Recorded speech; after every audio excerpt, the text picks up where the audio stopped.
ఆధ్వర్యంలో ఇప్పటికే పోరాటం చేస్తున్నారు ఎమ్మెల్సీ కవిత గారు. ఇవాళ ఏదైతే 42% రిజర్వేషన్లు కల్పించాలని చెప్పేసి ఇప్పటికే పలు దఫాలుగా జాగృతి ఆధ్వర్యంలో బీసీ సంఘాలతో సమావేశం ఏర్పరిచారు. మరొకసారి కూడా ఇవాళ సమావేశం ఏర్పాటు చేసి ఒక ప్రభుత్వానికి డెడ్ లైన్ కూడా పెట్టారు. ఈ సందర్భంగా మనతో మాట్లాడడానికి జాగృతి అధ్యక్షురాలు ఎమ్మెల్సీ కవిత గారు, చెప్పండి మేడం, ఇవాళ కామారెడ్డి డిక్లరేషన్ పై మీరు ఏ విధంగా ముందుకెళ్ళబోతున్నారు? ఇవాళ మీరు చూస్తున్నారు ఇక్కడ చాలా మంది బీసీ కమ్యూనిటీస్కి సంబంధించినటువంటి రిప్రజెంటేటివ్స్ పెద్ద సంఖ్యలో వచ్చి వారి కమ్యూనిటీకి సంబంధించిన డిమాండ్స్తో పాటు ఏదైతే లోకల్ బాడీస్లో 42% ఇస్తామని కాంగ్రెస్ పార్టీ చెప్పిందో వాటి మీద ముందడుగేయాలని వాళ్ళు కోరుకుంటా ఉన్నాము.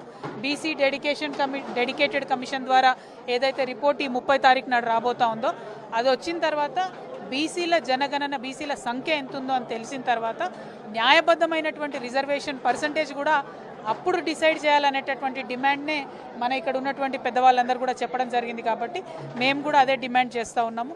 బీసీ డెడికేటెడ్ కమిషన్ రిపోర్ట్ ఇచ్చిన తర్వాత కాంగ్రెస్ పార్టీ తొందరపడకుండా హడావుడి చేయకుండా లోకల్ బాడీస్కి ప్రిపరేషన్ చేస్తున్నట్టుగా తెలుస్తూ ఉంది. బీసీల రిజర్వేషన్ సంగతి తేల్చకుండా మాత్రం లోకల్ బాడీ ఎలక్షన్ చేయొద్దనేటటువంటిది ఇవాళ ఈ సమావేశం చేసినటువంటి ప్రధానమైనటువంటి డిమాండ్.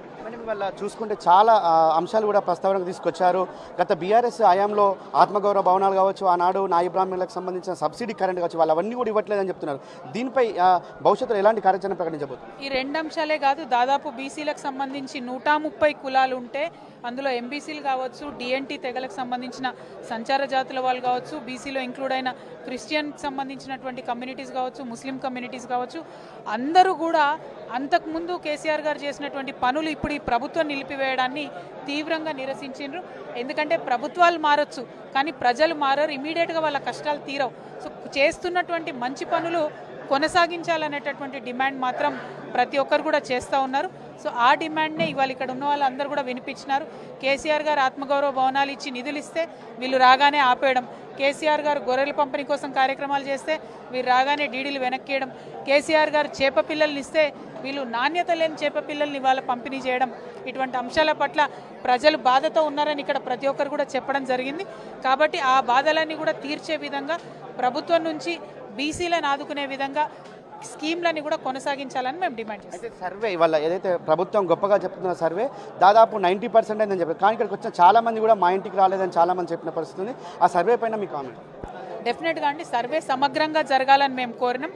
సమగ్రంగా జరగడంతో పాటు సరి అయినటువంటి ఏజెన్సీ ద్వారా జరగాలంటే బీసీ డెడికేటెడ్ కమిషన్ ద్వారా కనుక సర్వే జరిగినట్టయితే కోట్లలో కూడా ఇబ్బందులు రావనేటటువంటిది మేము మొదటి నుంచి చెప్తున్నటువంటి విషయం.